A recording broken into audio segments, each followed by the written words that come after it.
vamos a dejar, de lado un rato la historia y vamos a hablar de otro aspecto importante que son las leyes. Bien, ¿qué leyes nos rigen actualmente en el Perú? Vamos a ver algo más de actualidad, vamos a decir así, ¿no? Algo más actual. Es necesario distinguir algunas cosas, ¿no? Hemos hablado antes sobre lo que son las normas de convivencia, eh, la convivencia escolar, y los que estamos inmiscuidos en lo que es la convivencia escolar, quienes hablan en calidad de docente y ustedes en calidad de alumnos, sabemos que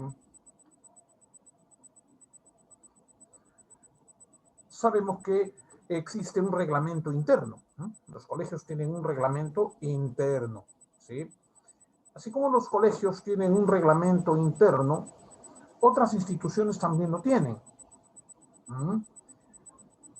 Las instituciones educativas. Pero a la par, este reglamento interno que tienen las instituciones educativas se ajusta a otras normas. En este caso, el reglamento interno de una institución educativa, o comúnmente le llamamos colegio, aunque ya no se aplica esa denominación, ya no de colegio.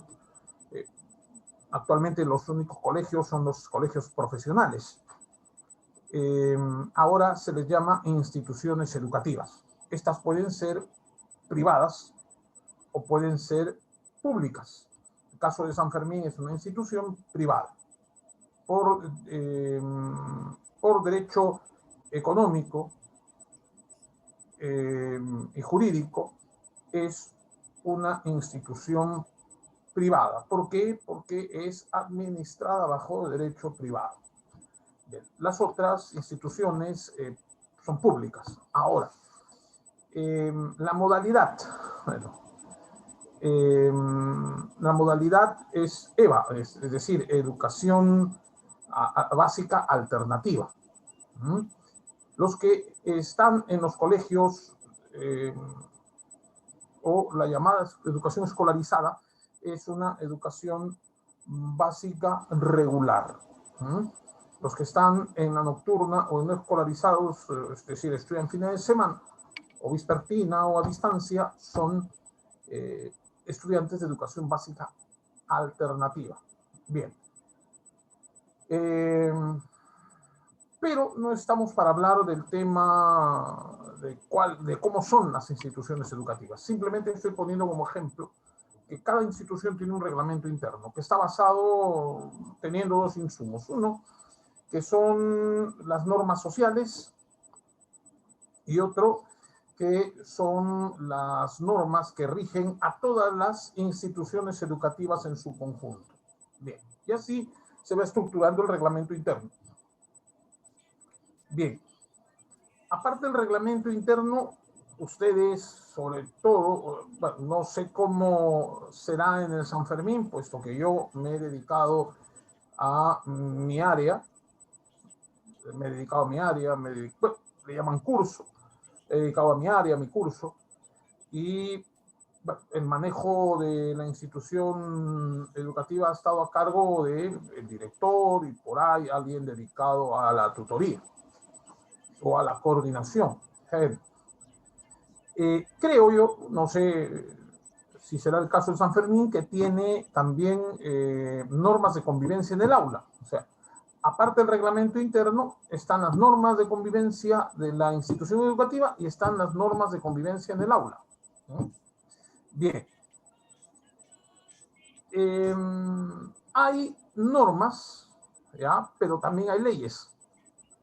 ¿Ya? Hay normas, pero también hay leyes. Las normas son las que están condicionadas por la misma interacción social, parten de la misma sociedad, pero muchas veces es necesario ir más allá de las normas y que el Estado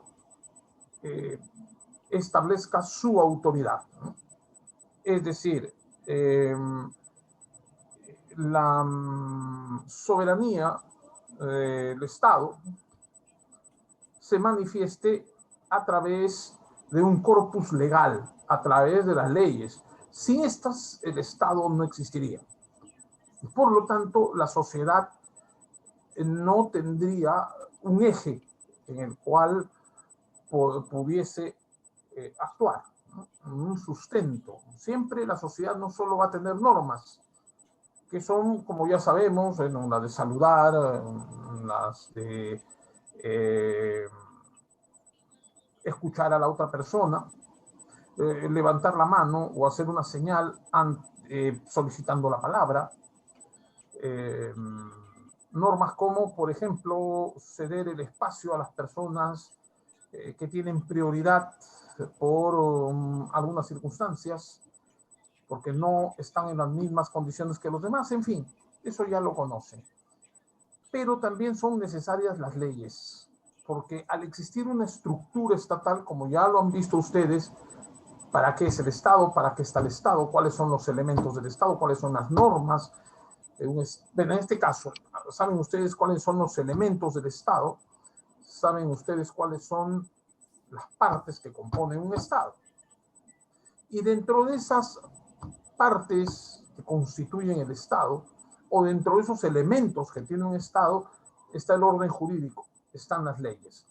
Bien, el ser humano siempre ha buscado de alguna manera tener normas de conducta, y aparte de las normas de conducta, tener una suerte de, vamos a decir así, de manual, una suerte de camino a seguir cuando esta persona tiene que interactuar con los otros miembros de la sociedad. Bien, el Estado también necesita que las personas se desenvuelvan dentro de él, ¿no? Las personas se desenvuelvan dentro del Estado. Es decir, ¿cómo se produce esa interacción entre los elementos del Estado? Ya, que estos a su vez son los siguientes. ¿Cómo debe relacionarse la población con el medio, con el territorio? Normar esta relación medio geográfico, o en tal caso territorio o medio geográfico, con la población con ese sentir que la identifica, una serie de ideas, principios que la identifica, y a la vez también relacionarse con todos los elementos tangibles, como es el territorio, como es la población. Entonces, a esa suma de elementos tangibles e intangibles que hace una nación, es necesario establecer normas con carácter de ley. Y muchas veces nosotros, cuando recurrimos a comprar algo, a adquirir algo, necesitamos de un manual. Bueno, ¿cómo vamos a utilizar esto? Cuando vamos al colegio, lo primero que nos dicen, este es el reglamento interno de la institución, tienes que hacer esto. Y los profesores te dicen, bueno, en el curso vas a tener que hacer esto, lo otro, si lo quieres aprobar. Si no lo haces, desapruebas. Para asistir al colegio tienes que asistir de tal manera. Si no asistes de tal manera, pues no te va a ir bien. Bueno, en las naciones las cosas funcionan de manera semejante. ¿Ya? Por eso es que se ha establecido un marco legal. Pero este marco legal tiene una carta donde están consignadas todas esas atribuciones, todas esas leyes, todos esos deberes, todos esos derechos. Y se llama Constitución. Toda nación, todo país, toda nación soberana tiene una constitución o una carta magna. Bien, vamos a ver de qué se trata esto.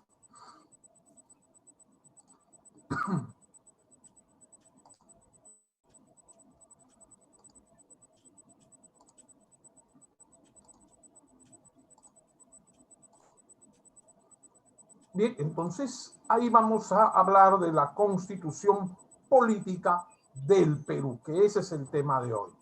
Bien, entonces debemos nosotros saber qué es una constitución.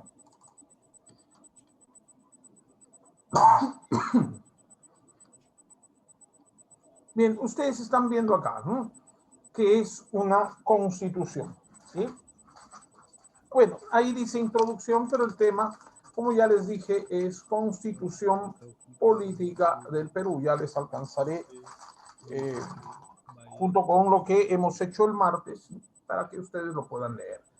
Bien, ¿qué es la Constitución Política del Perú? ¿Qué es la Constitución Política del Perú? No solo del Perú, sino ¿qué es la Constitución Política en general?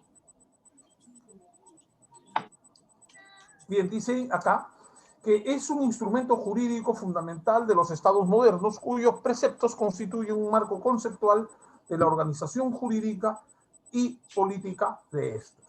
Es decir, que un estado se estructura legal y jurídicamente a partir de la Constitución.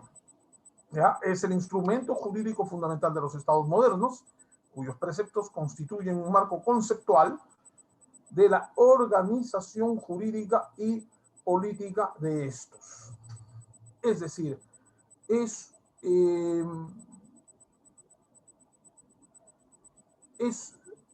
el documento que contiene los lineamientos legales y jurídicos que tiene un determinado país, ¿ya?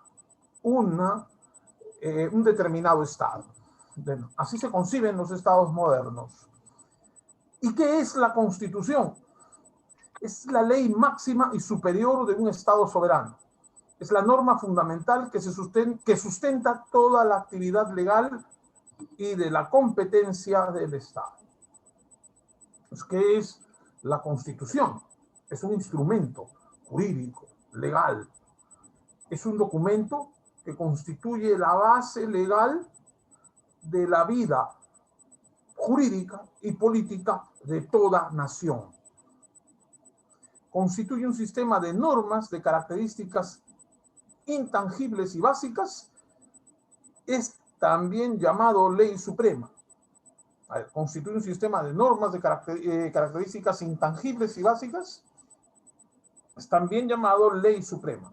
Es importante porque sus principios y normas defienden la forma de gobierno de un país y también una organización la organización de sus poderes. Voy a volver a leer esto. Constituye un sistema de normas de características intangibles. Constituye un sistema de normas de características intangibles y básicas. Es también llamado ley suprema. Es importante porque sus principios y normas defienden la forma de gobierno de un país y también la organización de sus poderes. Bien, la Constitución, vamos a decirlo en su lenguaje, es un librito, ¿no? Es un librito, algo parecido a un manual, ¿no? Vamos a llamarlo así. Bueno, es un librito, ¿ya?, que va más allá de un manual. Dije parecido, pero no es lo mismo. Lo que pasa es que este manual tiene un carácter jurídico, legal, y es más amplio que un manual. Constituye un sistema de normas de características intangibles, es decir, no se pueden ver, ¿no? No se pueden ver. Uno puede ver los objetos tangibles. Las leyes uno no las puede ver como tales. Solamente las puede ver cuando el ser humano actúa en base a ellas.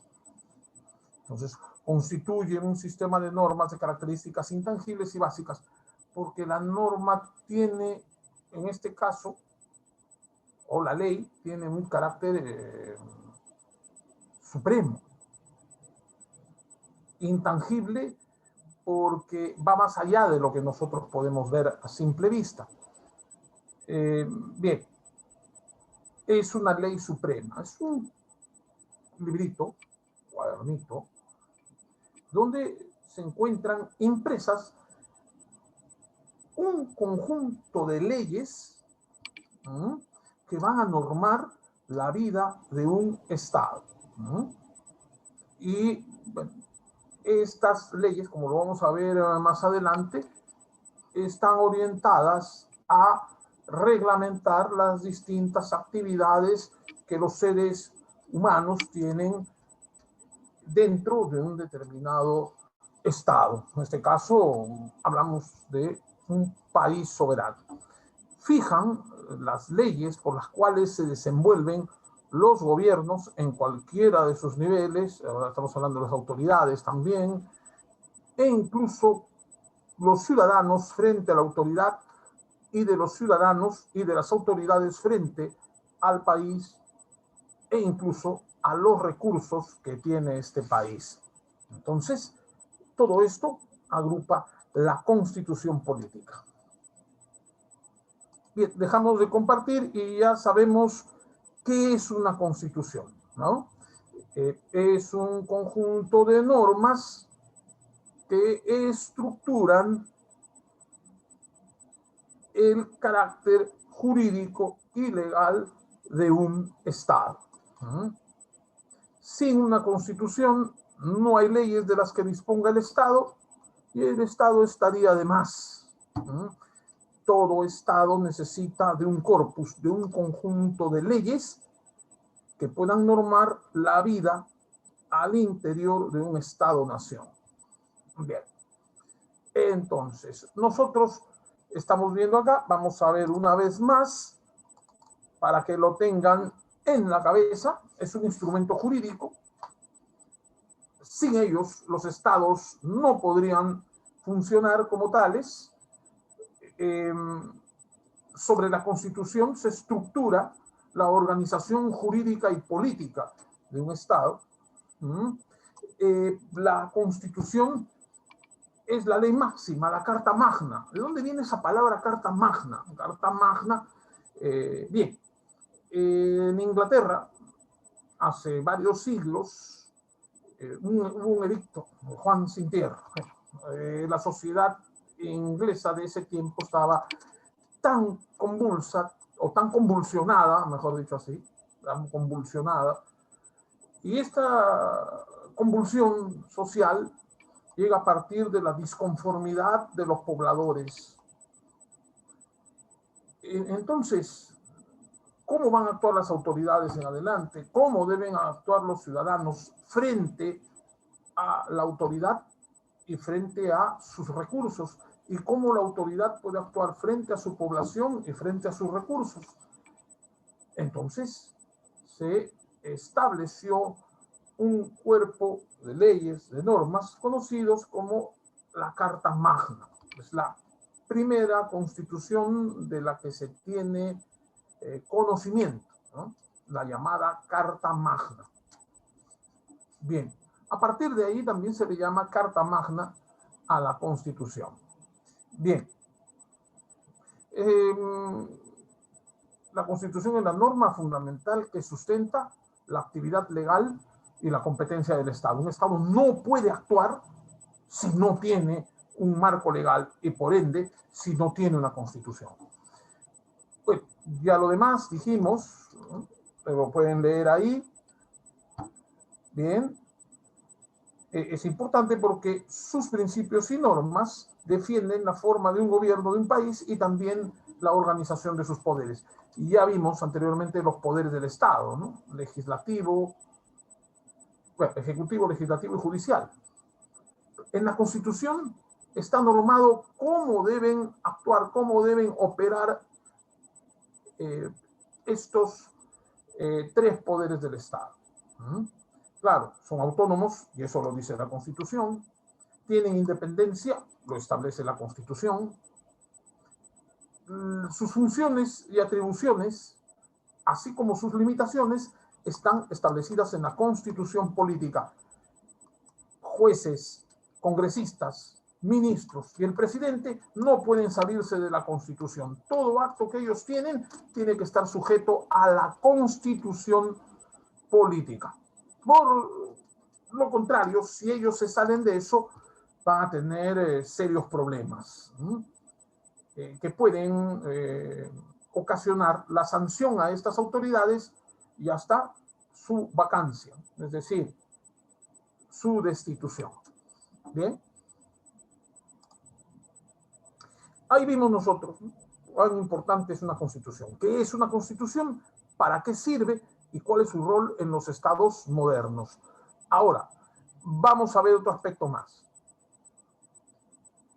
Si hablamos de constitución, no podemos dejar de hablar de los antecedentes de la misma.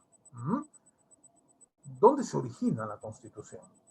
Dice, su origen lo encontramos en la Grecia clásica, que tuvo como convicción que la comunidad política se gobierna por ley. Aristóteles fue quien desarrolló el concepto de constitución.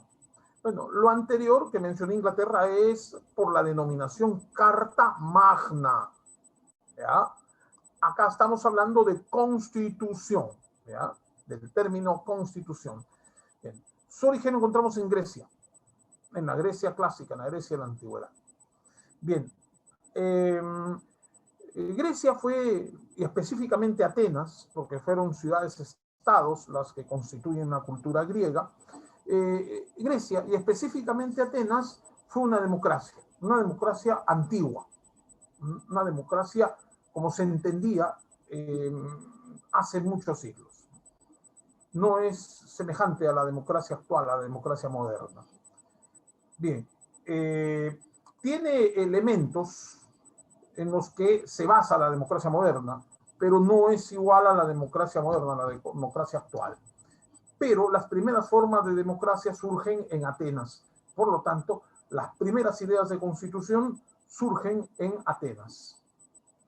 Bien, la mejor forma de gobierno, la de la constitución, sería aquella que combinara elementos de las tres primeras de manera que cada clase de ciudadano tuviera organizados sus derechos y aceptara sus responsabilidades en favor del bien común.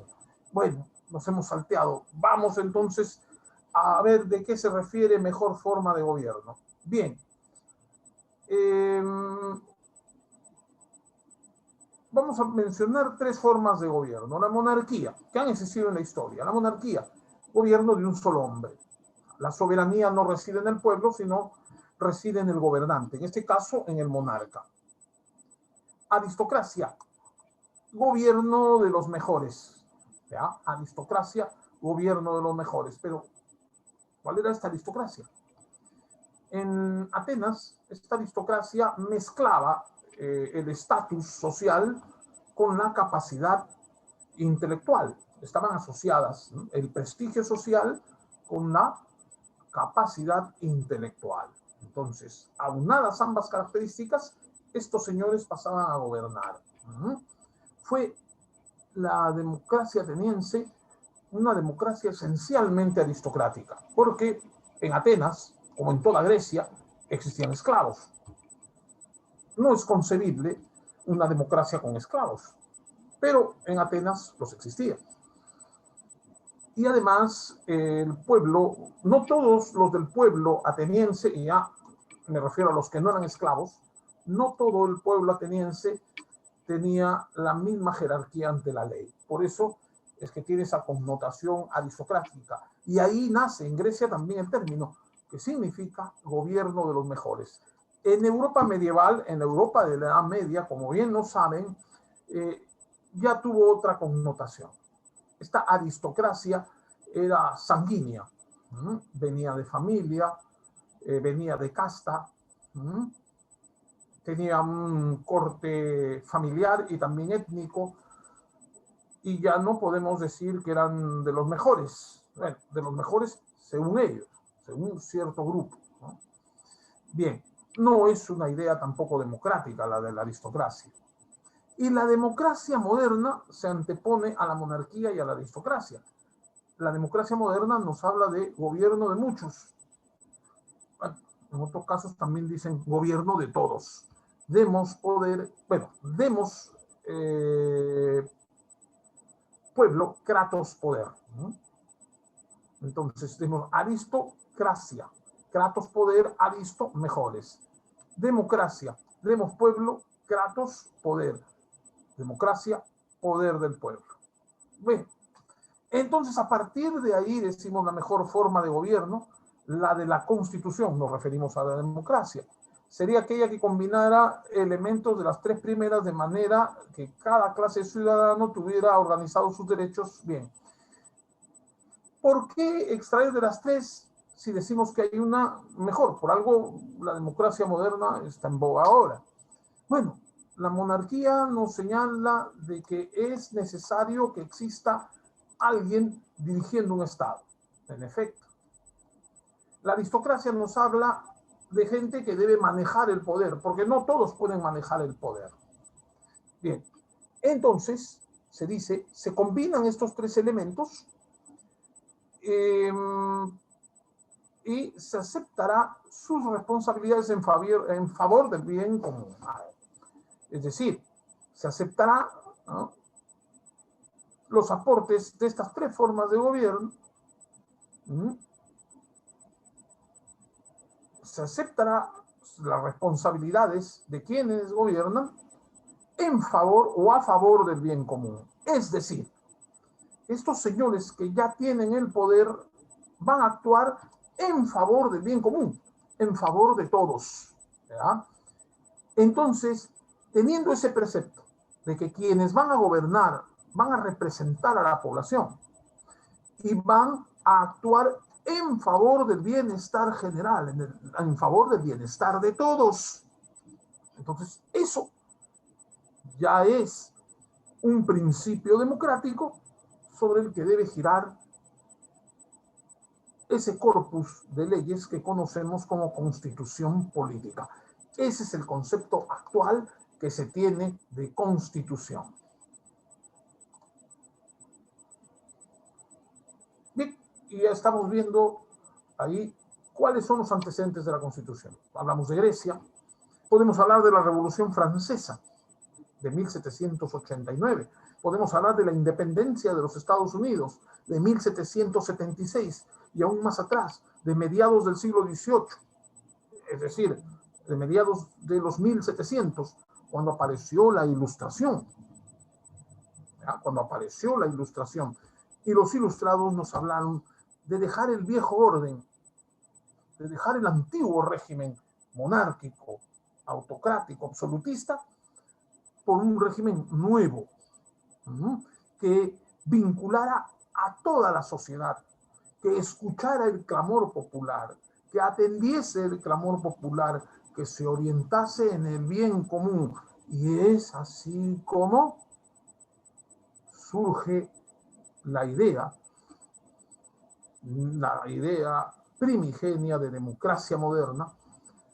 Por ejemplo, surge esto que se conoce como la Declaración Universal de los Derechos del Hombre y del Ciudadano. La Declaración Universal de los Derechos del Hombre y del Ciudadano.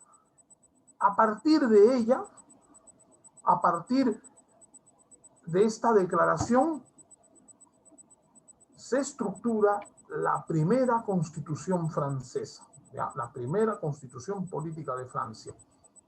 Y en base a esos mismos ideales también se estructura la constitución política de los Estados Unidos de América. Bien, actualmente, por ejemplo, en el caso del Perú, la Constitución tiene como insumo la Declaración Universal de los Derechos Humanos. Se llama así, ya no como en tiempos de Francia. Desde la Segunda Guerra Mundial se hizo un edicto con carácter obligatorio. La Declaración Universal de los Derechos Humanos, desde 1945. ¿Ya? Y es así como las constituciones, las nuevas que aparecen, se basan en esta Declaración de los Derechos Humanos, sobre la que se basa también las Naciones Unidas, y aquellos países que no han cambiado su constitución se vieron obligados a hacer enmiendas. Hay países que su constitución la han mantenido, no la han cambiado. El caso de Estados Unidos, el caso de Inglaterra, que tiene su Carta Magna. Pero han existido sucesivas enmiendas, modificaciones, ¿ya?, reformas, ciñéndose justamente a la Declaración Universal de los Derechos humanos. Bien, entonces vamos a ver también otros aspectos más.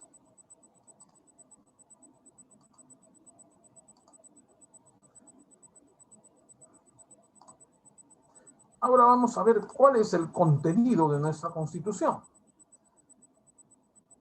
Bien, la Constitución que nosotros tenemos es la Constitución de 1993.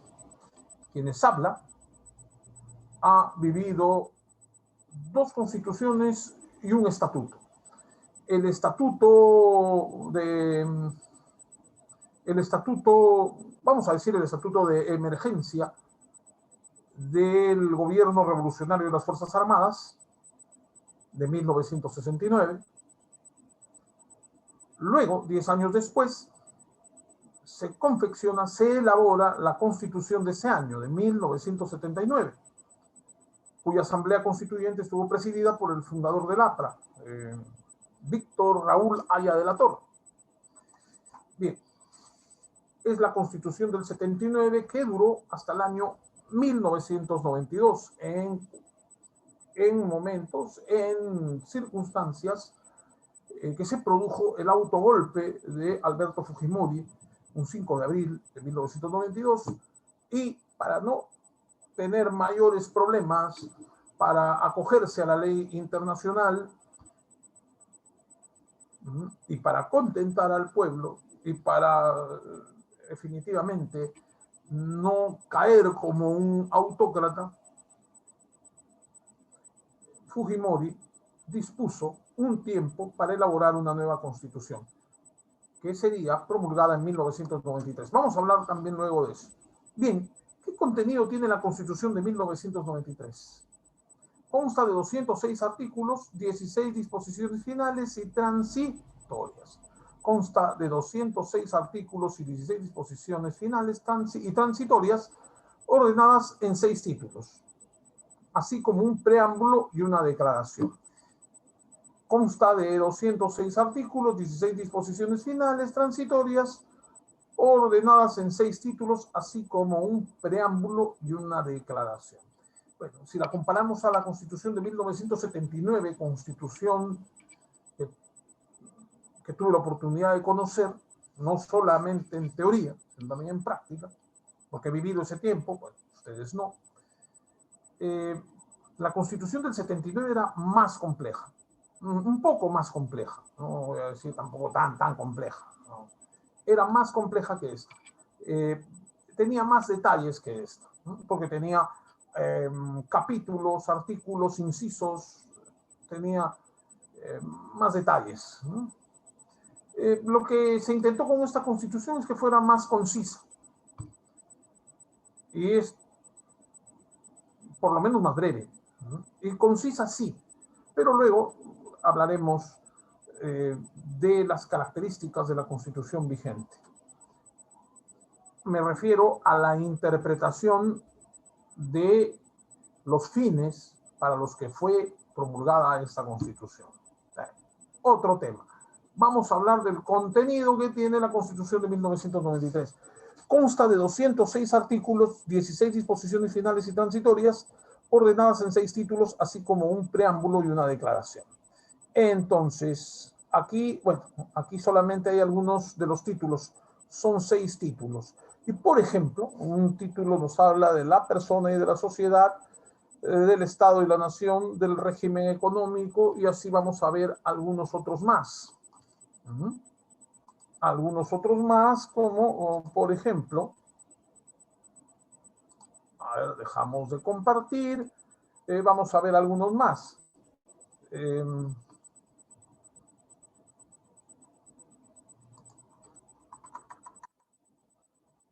Vamos a ver.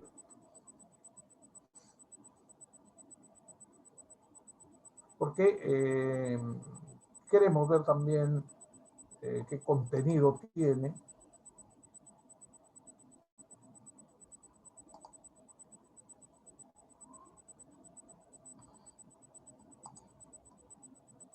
¿Ya? Entonces, así vemos, ¿no?, que tiene ese espacio, ¿no?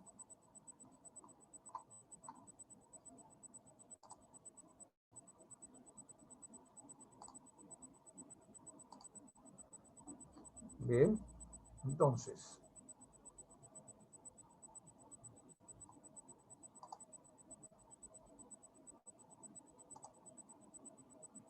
y acá sí vamos a ver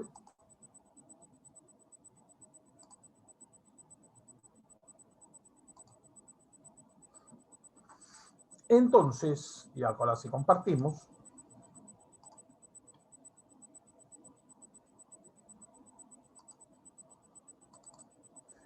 Ahí tenemos, ¿no? La Constitución Política del Perú, justamente la de 1993. Son 6 títulos. El primero de la persona y la sociedad. ¿De qué trata? De los derechos fundamentales de la persona, ¿no? ¿Cuáles son los derechos fundamentales de las personas? Dice de la persona y la sociedad porque es obvio que la persona no está sola, está en interacción con los demás, ¿no? Entonces vemos que están desde los derechos elementales, fundamentales, como el derecho a la vida, los derechos, contempla esto los derechos políticos, ¿no? El derecho a la libre opinión, a la libre expresión, a la libre difusión de las ideas, a la libertad de reunión, ¿no? A la libertad de manifestación, a sujetarnos a las garantías constitucionales si vemos vulnerados los derechos, pero esto ya es parte de otro capítulo. Estamos hablando de 2 tipos de derechos. De los derechos fundamentales que tienen que ver con nuestra vida y de nuestros derechos políticos que ejercemos como ciudadanos. Bien, del capítulo 1 al capítulo,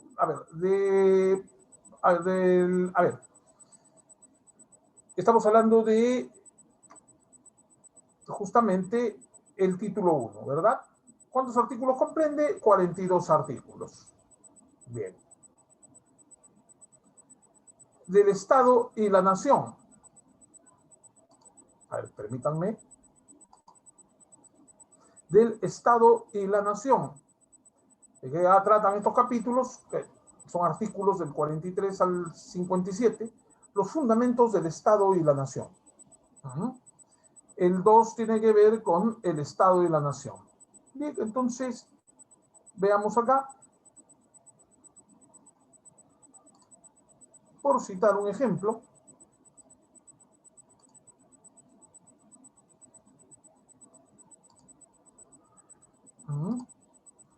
entonces, a ver, estamos viendo la imagen, vamos a compartir.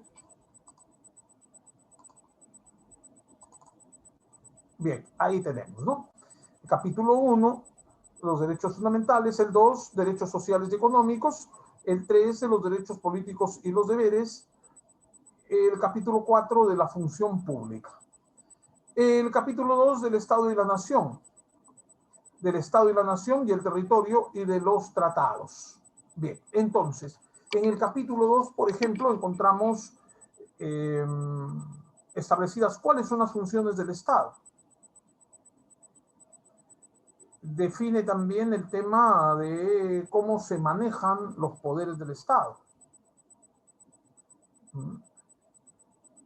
Y cuáles son las atribuciones del Estado frente a la nación, frente a las personas, frente al uso de sus recursos. Ahí está el territorio. Y el capítulo 2 de los tratados, en este caso, que el Estado peruano se sujeta y debe respetar en su relación con otras soberanías. Luego tenemos el régimen económico. Ahí están capítulo 1, principios generales, capítulo 2, del ambiente y los recursos naturales, capítulo 3, de la propiedad, capítulo 4, del régimen tributario y presupuestal, 5, de la moneda y la banca, 6, del régimen agrario, las comunidades campesinas y nativas. Bien, entonces, lo otro corresponde al régimen económico. Por ejemplo, en esta constitución predomina el libre mercado, vamos a decir, sí, el libre mercado, ¿no? Entonces el Estado, hay cosas en las que una empresa puede actuar y el Estado no va a intervenir, y en otras sí. Pero en los principios generales determinan que la propiedad es un derecho, cuál sea el tamaño de la misma y quién sea el propietario, ¿no? Entonces, digo quién sea el propietario porque el propietario tiene que dedicarse a actividades lícitas, porque si se dedica a actividades ilícitas, simplemente no va, se le confisca la propiedad porque las actividades ilícitas no están contempladas dentro del régimen económico. Bien, como por ejemplo, tener propiedades, tener patrimonio, dedicándose a la trata de personas, dedicándose a la explotación infantil, dedicándose al narcotráfico, a la extorsión. Eso sí, todas las propiedades obtenidas bajo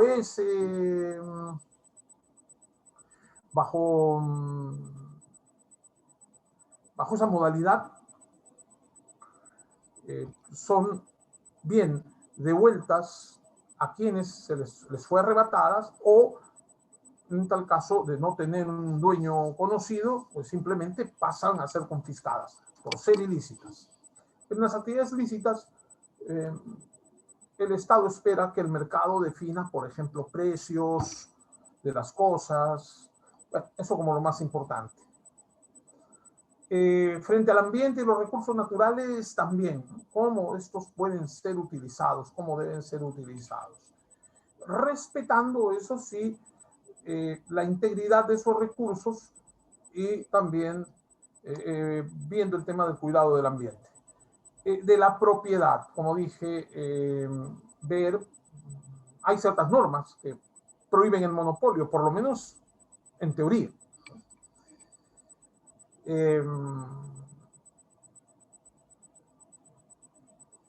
Y eso refiere al capítulo de la propiedad. Por lo demás, la propiedad privada como pública están garantizadas por el Estado.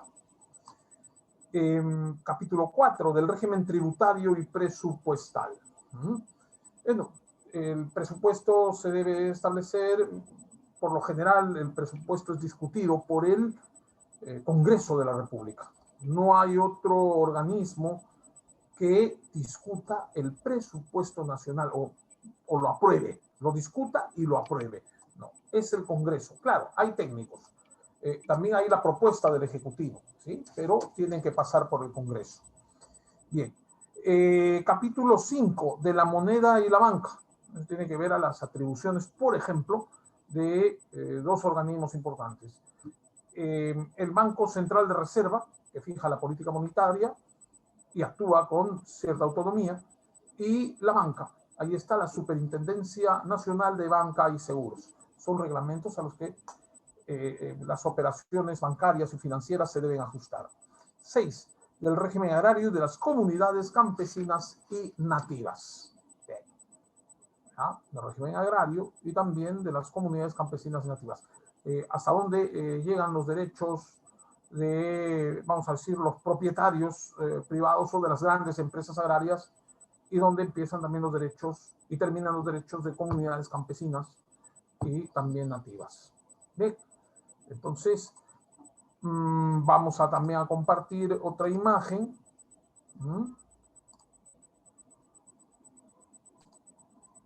Y acá vamos a ver todo lo demás correspondiente a la Constitución, al contenido. Lo otro es la estructura del Estado, que tiene que ver con los poderes del Estado. Dijimos en el caso del Estado y la Nación, la primera es delineamiento. ¿Cuál es la función del Estado? La función del Estado en relación a la persona o en relación a las personas y en relación al territorio. Bien. En cuanto a la estructura del Estado, específicamente se refiere a las funciones de los tres poderes del Estado y algunos de sus órganos u organismos autónomos. Los tres grandes poderes del Estado, ya lo saben, el Ejecutivo, y ahí están el presidente y el Consejo de Ministros, el vicepresidente también, el Poder Legislativo, que reside en el Congreso de la República, y por ende lo integran los congresistas, el Poder Judicial, donde están las cortes, los juzgados, las salas judiciales, Corte Superior, Corte Suprema, los juzgados, todo eso también está reglamentado, cómo estos vayan operando, cómo estos vayan actuando, está dentro del marco de la Constitución y está contemplado específicamente en el artículo 4. Se relaciona al artículo 2. Bien, solo que aquí se especifica en cuanto a los poderes del Estado. Los otros, el capítulo 2, son los fundamentos del Estado. ¿En qué se basa el Estado para el control del territorio y para su relación con la población? Bien. Capítulo 5 de las garantías constitucionales. Me olvidaba de los organismos autónomos, por ejemplo, el Ministerio Público, ¿no? El Tribunal Constitucional, está la Defensoría del Pueblo. Vamos acá. De las garantías constitucionales. ¿Cuáles son las garantías constitucionales? Ahí tenemos el habeas corpus, la acción de amparo, ¿no? Estas surgen cuando la persona ve vulneradas sus derechos, ¿no? Ve vulnerados sus derechos por parte de la autoridad, y en este caso del Estado. Entonces, cuando siente que el Estado no ha obrado como debía, apela a esas garantías, ¿no? Para salvaguardar su integridad física y moral. Y el sexto, el final de la reforma de la Constitución, es decir, en el capítulo sexto están todos los aspectos a seguir, todos los lineamientos a seguir cuando uno quiere reformar algo de esta Constitución, quiere hacerle una reforma a esta Constitución para mejorarla, ¿ya? Bien, eso es todo lo referente al contenido de la Constitución. Bien, como pueden ver, ahí ya estamos avanzando. Vamos a ver algún aspecto más. Y ahora sí, tenemos la Constitución histórica en el Perú, la Constitución actual, ¿verdad? La Constitución actual. Entonces, vamos a ver ahora, ¿verdad? La Constitución histórica en el Perú. Hay varias constituciones, están desde 1823 hasta hoy. Antes de la Constitución nos rigió el Estatuto Sanmartiniano. Luego ya viene la Constitución del 23. Luego está una Constitución bolivariana, la Constitución del 26, y así por decirlo, una serie de constituciones casi con lineamientos semejantes, ¿no? Las tres últimas, ahí tenemos la Constitución de 1993, en tiempos de Sánchez Cerro, la Constitución de 1979, al final del gobierno de Francisco Morales Bermúdez, y la Constitución Fujimorista. Una constitución semejante a la Constitución Fujimorista, podemos hablar de la Constitución de 1920, semejante en cuanto al contexto, a las circunstancias, a las coyunturas, ¿no? Y al propósito de la misma. Un propósito reeleccionista también. Bien, la Constitución de 1920 en tiempos del oncenio, del gobierno de Augusto B. Leguía, que veremos luego. Bien, ¿cómo se va a producir esta Constitución? Bien, ¿cómo se va a estructurar esta Constitución y se va a aprobar? Bien, en 1992 se produjo el autogolpe de Estado por Alberto Fujimori. Se produjo el autogolpe de Estado por Alberto Fujimori. Alberto Fujimori gobernaba en ese año. Ese era su primer gobierno, de 1990 a 1995. Bueno, y don Alberto Fujimori tenía un Congreso un tanto hostil, y a diferencia de otros presidentes más recientes que lo pensaron muchísimo y trataron, bueno, en el caso de Vizcarra, de tener mucho escrúpulo para cerrar el Congreso, Alberto Fujimori no, fue contundente al momento de dar de baja a ese Congreso, de disolverlo, la famosa palabra, ¿no? Él dispuso disolver el Congreso en 1992 y sacó a las Fuerzas Armadas, tuvo el apoyo de las Fuerzas Armadas y las Fuerzas Armadas salieron a las calles. No pasó lo mismo cuando Vizcarra disolvió el Congreso. Él esperó hasta el último momento, hasta agotar el último recurso para sujetarse a la Constitución y disolver el Congreso. Fujimori no esperó eso.